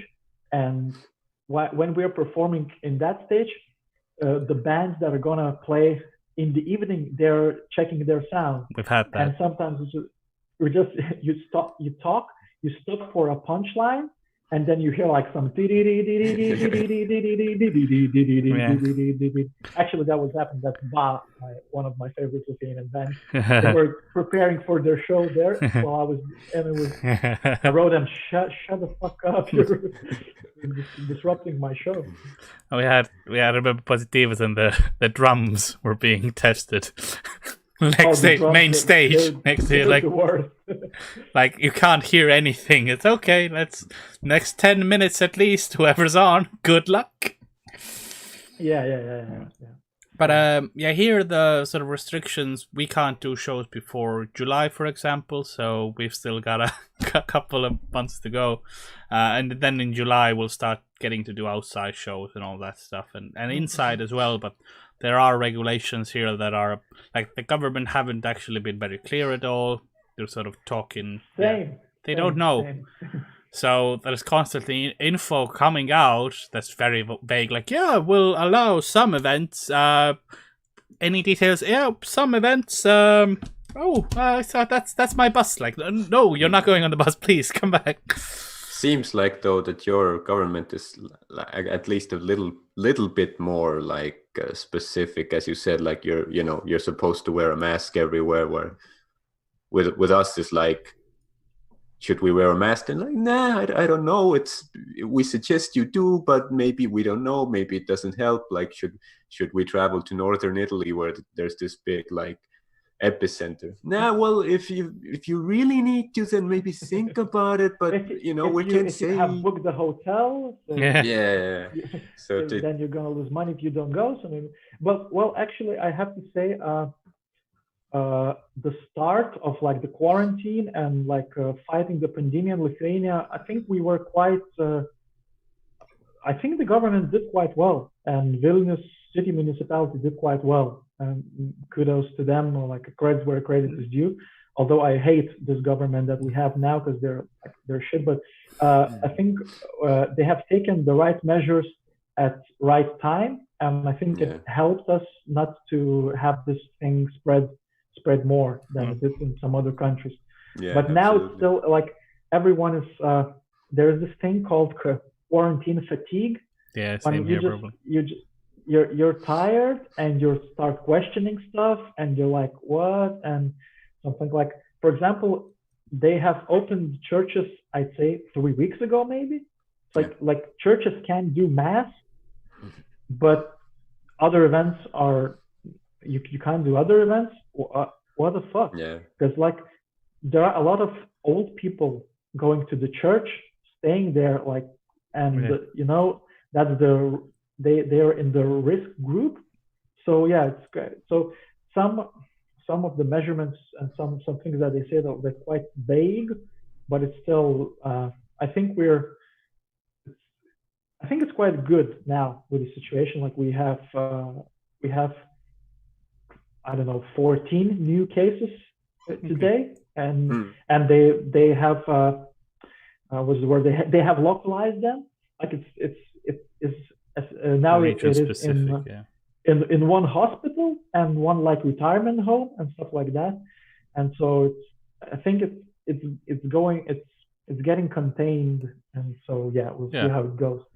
That's here still in different towns and so on, and with travel coming on, because we're just starting to ease the sort of restrictions now. Like our order is basically again, churches can have mass, and there's gonna have some sport. You can have sporting events, but no spectators. And then any other like theaters and bars, some bars can open if you're. I don't know if you're having food or something. You can be up to stay open till 10, but basically theaters and clubs are closed till July or something, and so on. So the fun thing is that they have announced today that the nightclubs can be open from Monday, I think, or maybe some later, but they can work from 8 a.m. to 10 p.m. So not much of a nightclub. Yeah, it's an evening club. Because they're saying that when people get drunk, they get closer to each other and so on. It kind of makes sense, but it's still funny when a nightclub can open at 8 a.m. and close at 10 p.m. Well, I don't have much to do. I might as well go clubbing. There's a lot of birthday parties in that room. 2 meters apart, everybody dancing. Because when they have opened the cafes and the bars for the like outside, like terraces and stuff, actually, me and a couple of my friends, we went to start and we started drinking at 3 p.m. and I was home at 12 a.m. drunk. Yeah. That's summer. I mean, but that's actually kind of what people do with the quarantine. Is some people go really hard on like working out, while others are just like start drinking at noon. Yeah, actually, I think during the quarantine, I've used more alcohol at home that I'm used to, but it's still not very much. But sometimes you think, oh wow, it's third day in a row when I have at least 2 beers in evening, and it's not usual for me to do that. I'm disinfecting myself. Yes. Well, 1 beer at a time, 1 low alcohol percentage. I've started working out. That's my thing. Finally. Well, at some point I did that, but it just I don't know. I spend time reading books. Yeah. The quarantine has been going for 60 days maybe now, and I've read 35 books during the period, so it's quite. I'm gonna beat my own personal record for the year, I think.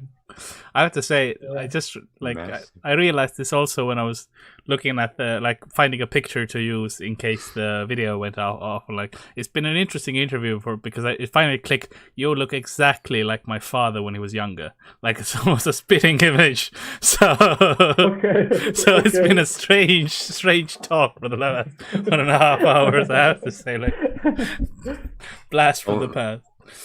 Don't open that Pandora's box, please. Paulius, just leave it. Don't ask any more questions about that.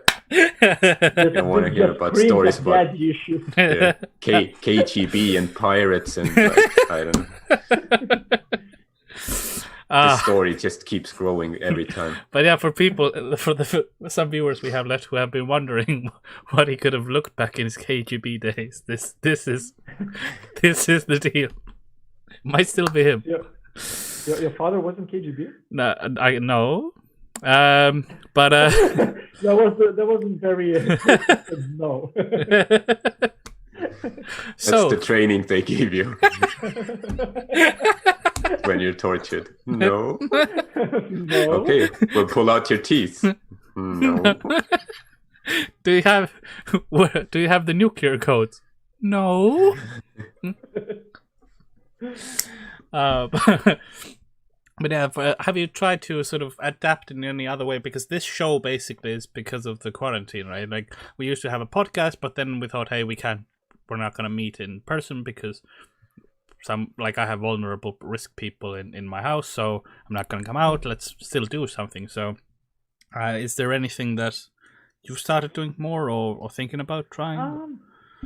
Actually not. I still well, even when the shows were still legal and the comedy was still legal, I was thinking of myself more as a live performance guy. Like some other guys from our crew, they did videos and like really good videos, and they're very famous on YouTube, like having, I don't know, hundreds of thousands of followers as well, and something. But I wasn't. It's not my thing actually. So I'm just waiting until I'm allowed to perform live, and thinking about that. And the thing is that I tried writing some new material during the quarantine, but it doesn't work. Yeah. I don't know why. Yeah. It's just maybe the because you don't know what's gonna happen, and that because the if you make jokes about the virus, then first of all you don't know when it's gonna end, and probably by the time of the end, all the jokes that you've already written have already been made, right? Like because it's the collective hive mind is working on that material of the whole world, right? But also I find as a comedian, because you often write about new experiences or stuff that happens to you, and we're sitting at home waiting for when we can do stuff again so we can start writing. So it's a bit one of the comedians that I follow on Twitter, I don't remember who was that comedian. He tweeted, after the lockdown ends, the comedians will have a lot of jokes no one will want to hear, because like all the jokes will be about the coronavirus, the lockdown, and stuff like that. And I'm not sure I want to do that, but I think I might do some, but not too much, because you know it's you like it's like in mourning. You have to process that. You have to talk about it, and when you have to get out of your system. But like when everyone will be getting that out of their system, it's just gonna be like boring shows with the same premises and just slightly different punchlines. But you're gonna have to like dig deeper and rise above like the meme level that you see on the internet right now, and just sort of, I guess, try to find out what you really want to say, you know. Talk about your like deeply personal experience of that that might be different from others, but still it won't be very much different than any others. It's something that you basically have to mention. Like, it would be stranger if you came back from after all of this and went back to the same set you were doing before and trying to perfect that. Like, you have to mention it. Like, one of the examples where if you come onto the stage with a bandage around your head and you never mention the bandage, like, everybody's the audience like, well, why is the like? Don't tell us those jokes. We want to know about this, and then you can go on to that material.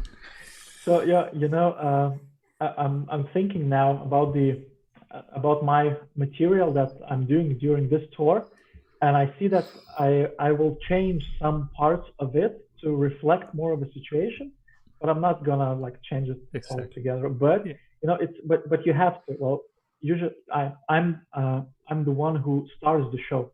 I'm kind of a host, and I do my 30 minutes first. Yeah. And it's like you have to start with that, because it's like that elephant in the room that you have to mention it. It's like when Louis C.K. came out for the first time after all his like terrible, creepy stuff. I think his opening line was, "So, how has your year been?" Yeah, you have to address that. You have to address that. He has a great new special too. Like, I don't know if you've seen it. I'm watching it tomorrow. I bought it. Oh, nice. And I'm watching it tomorrow. I have like we decided with my wife to watch it, because it's already okay for us to watch Louis C.K. Yeah. Because we had the time that it wasn't okay, but now it is. Yeah, because with that material, as well as I feel like one of the things I probably want to do a bit more is host again after basically when we can start doing shows again out of the virus. And I kind of feel as well that in the beginning I have to just mention that, hey, this happened and let's just put this behind us. Like, we have other stuff we want to talk about as well. Life keeps going on. Yeah. But obviously, like, hey, like we were all in a hole for 4 months or something, and also have to. I feel like for me as well, or for us, we have to mention that hey, we some of us haven't done stand-up for half a year almost now. Like they've done a couple of shows. Like we had some open mics now, and that's about it, right? Like if when it all begins, like we haven't had any open mics for months now. Plus, the whole virus thing is gonna be in the back of your mind, because like think about it. Like I bet like even a year later, when somebody coughs during a show in the audience, people are gonna be like, "Oh shit!" Just for like a split second, like, "Oof." Yeah, that's the other thing. I think when the like, I don't know, all events become legal, totally perfectly legal, people will still be afraid to go, kind of, because you don't know what you might have catch something, and you don't want it, and you want to stay healthy. So it's some people will not, but some people will. Well, there's a lot of people that already right now are like, fuck this, I need to go have a party with 10 of my friends, because that's just, I can't survive without. Yeah. And for me, I'm not looking forward to that in a sense, because I know I'll be one of the people policing that on the doors and sort of doing the crowd management. So, and we have the extra regulations when the shows start, like, hey, 50% of the room can be used, and like having to keep that track. And then, like, for me, I'm thinking also, like, how do we manage the comedians? Like, if, let's say, your room is a small thing that you can have with the new regulations, 20 people in, right? Let's say I have 14, 15 comedians on the open mic list. It's raining outside. 13 of them are going to be very wet. Like they're going to be standing outside with like 17 people inside. Well, then I have the host, I have the comedian on stage, and then I have whoever's up next, right? And then everybody else gets in. It's progressively more wet and more wetter. They just show up on time. Like they're supposed to go on at 8:15. They taxi pulls up at 8:14. Yeah, because comedians are very punctual people. I'm kind of toying with the idea not to do any shows until all restrictions are lifted, because we're planning on doing a summer tour if we can in July. We're going bankrupt. Yeah, that's the other thing. Like you're not allowed to work, but you have to find money somewhere. Yeah. By the way, after this is over, you can find me in the same cam on livejasmine.com or whatever. I don't know what the main cam show thing is, but you'll be seeing what's underneath the yellow shirt for the correct amount of donations. I'm just I'm not saying why, but yeah, I need the money. Local homeless people want to fuck you. We all hustle, Yeah, exactly. Have to hustle. But yeah, it's fun. We'll see how the whole thing pans out. I mean, it's all a guessing game. It's gonna bounce back someday. There's no doubt that it's gonna bounce back grow. Yeah, we just have to remember how to do comedy at that point, because we'll currently forget. But yeah, that's pretty much it then. I guess. I'm thinking if there's any other questions about. Was there a lot of panic buying in Lithuania? That's what I like. Did you panic buy anything? It was. People were, especially when they have announced that the quarantine will start on Monday, and they will announce it Saturday evening. And Saturday evening, we went partying for the last time. My wife and I went to one of the bars, had some drinks, and we went home by foot. And there's this huge shop that is open 24/7, not too far from our home. And we realized that we don't have any food at home. Yeah. And we went there to buy some food just to eat. And there were it was 12 a.m. or 12:30, and it was full. It was full of people buying toilet paper, as usual, toilet paper, and I don't know why, buckwheat. Okay. Buckwheat was very popular. I hate that stuff. I can't eat it. I can't smell it. It smells so bad for me. but it's very nutrient. So a lot of people were buying it. It was pasta here because it's cheaper. But and you can stack a lot of people were buying like canned foods as well, but the majority was toilet paper and buckwheat. For me, the only thing was Monster. Where's my sponsorship? And like I have a lot of Monster at home. Because this is basically that has taken over any other substance that I would do. Like I don't drink alcohol or anything like that. I drink a lot of tea during the quarantine because like every 2 hours or so I must make another. You have to put down the book of philosophy and whatever that you're reading and go have another cup of tea and look at you. Very British. Also, the very bad thing for me during this quarantine, like just before, like a week or so before the quarantine, I went to dentist's office, and they were preparing for me to clean the root canal, and they put on some drugs, and I've been living for 2 months now with some drugs put on my tooth, and it's sometimes it hurts, and I don't know when I will be able to. I can tell you that because I had a similar thing, and I had to have it pulled out basically. They did the whole root stuff, but I waited for a year almost. So, but in about a year, it starts to ache again. So you still have time. I'm just telling you. But I know take more drugs. they are reopening. They are reopening dentist offices in a week or so. So I might be able. Oh yeah, talking about drugs. I don't know what's the thing with Estonia, but I've learned that in Lithuania, drug consumption grew up during the quarantine, especially marijuana, because like people stay at home, they don't have much to do.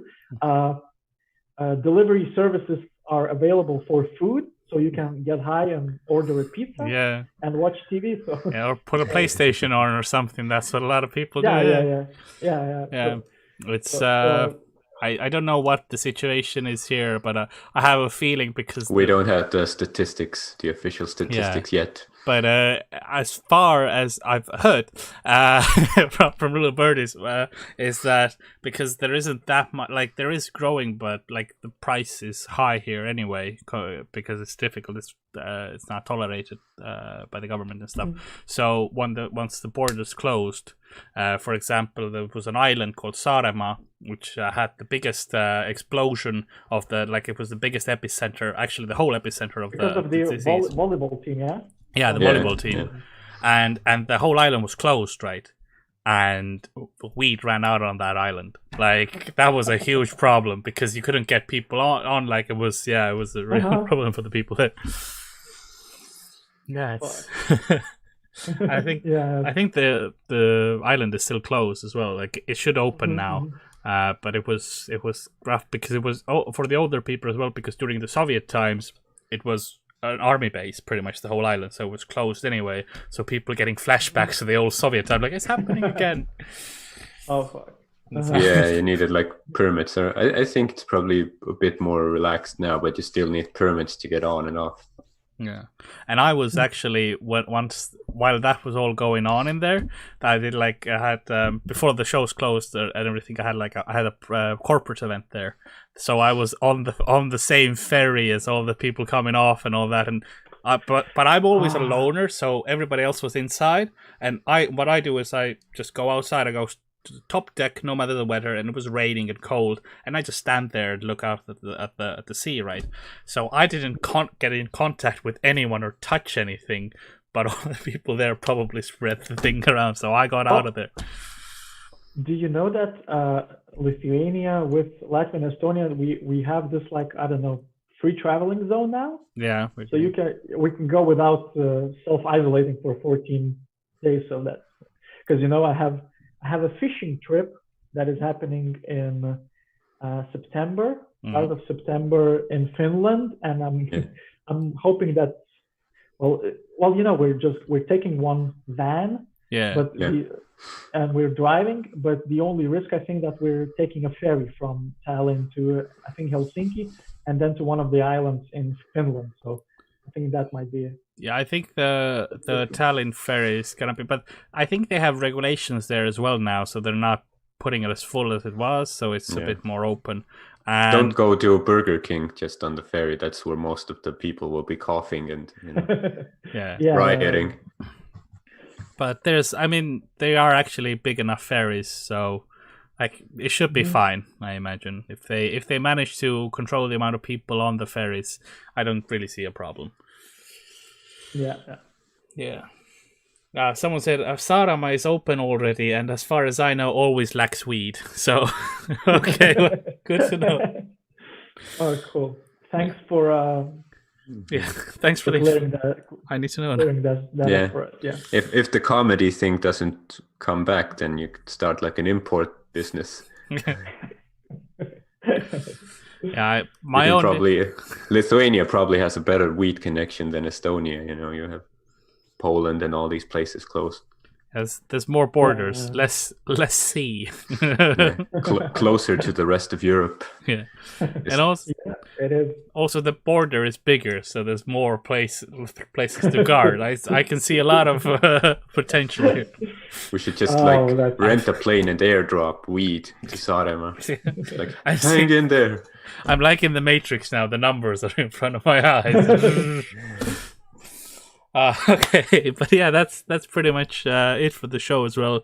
It was interesting to learn about stuff going on in Lithuania, because I think we've all been in our own bubble here as well, and sort of same here. It's very, very little info we're getting, but it's like there are the same things going on, pretty much same thoughts, just a bit of a different timeline, I guess, because you have the car shows already. We're just allowing them now. We for schools, some schools can reopen limited now. And all the exams are optional this year, so yay for the children. Oh wow. Huh. Yeah, but obviously when we say optional, like if you want to go get into university, you have to choose an exam. Not many options there. Yeah, so you could become a stand-up comedian. Yeah. I've been not do your maths exam and just come bomb at an open mic. I have three higher educations that I haven't completed, so I mean, technically I can adds up to one. One completed. The amount of years I've spent. I'm not sure that works that way. Maybe. Yeah, it wasn't close enough. And someone's saying greetings from Saaremaa as well. That's good. But yeah, chat's been quite quiet today. But hey, it happens. The English episodes usually chat is a bit more quiet. I guess they're a bit more concerned about the typing. They're a bit shy. They don't know how to write fat jokes in grammatically correct form. And there's a foreigner. You don't want to look fool. Or foolish a little bit, yeah. Well, they think you're from Latvia, so I mean, it's like they don't mind. That works for me as well. Just lie to everybody. But yeah, that's thank you for coming. For the social media, I am still on at Karl-Alari Varma, so whatever I have there, not Tinder, but Twitter and Instagram. That's where I'm on. I guess Tinder's getting quite a lot of, like, I heard people are doing dates on phones now, like calling each other. That's weird. That's like the old times. No. The dark ages. The dark ages. So Ardo is at Ardo Asperk. Yeah, for all the Lithuanian viewers, my Twitter is mostly in Estonian, but pictures are speak the international language, so Instagram at Ardo Asperk. You can see an 8-pack on there, and I think there's the one picture when you're chopping wood that I know exists. And also pictures of my cat, so yeah, I mean, it's something for everyone, really. And there's nice pictures of architecture as well, so you know, if you like buildings, cats, muscles, has it all. And then our guest today, thank you for coming, Paulius. So you have thank you for having me. Instagram is Ambrazevičius. Yeah. Okay. Ambrazevičius. Acceptable. How was it? Ambrazevičius. Okay, let's go. Like, I'm trying to say it faster because you went through the names so quick. I'm like, I can do this. I'm the king of names. Come on, nah, it's my second time in a Spell it out letter for letter. It's like. And your actually, you can say them, and the Twitter is Paulius A. Yeah. Yeah, I can say that one. Actually, that's perfect. Nailed it. And you have nailed it. Yeah, and the Instagram is P Ambrazevičius. Where is it like the laughter makes me want to try again until I get it correctly. Ambrazevičius. It's Ambrazevičius. Is the where's the bit I emphasize? Ambrazevičius. Like almost Ambrazevičius. Yeah. Oh, okay. Ambrazevičius. Okay, it's a different letter than you say out loud, so that's why I'm confused. It is a confusing language. It is. Ambrazevičius. Okay. And yeah, thank you for coming on to the show as well. It was great catching up with you. It was a pleasure. Yeah. It's also nice to talk about stand-up with someone who's not from Estonia in a way, to see all the similar. Like, there's a lot of similar things, and to know that this isn't a bubble. Yeah. This happens everywhere the same way. So yeah, and if we'll hopefully have you on again at some point in a couple of years, when after we can do shows again. And we'll go fishing together. Yeah, maybe or we'll see you during next pandemia. Yeah, or we're hoping maybe once this is all over, we can actually meet face to face and like talk then. But that'll be years. Oh, someone just woke up asking, "Are you from Lithuania? I love Palanga. Lithuania is great." Like 2 hours in, and someone's like, "Oh, the show's on." Palanga is great. Yeah. We went to school trip there once. We're doing some shows there during the summer, hopefully.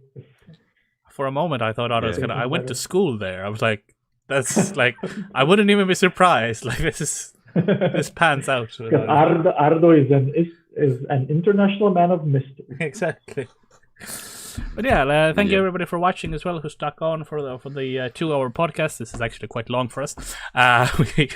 So it was good talking, and like the shopkeep of Külapood is slowly watching the last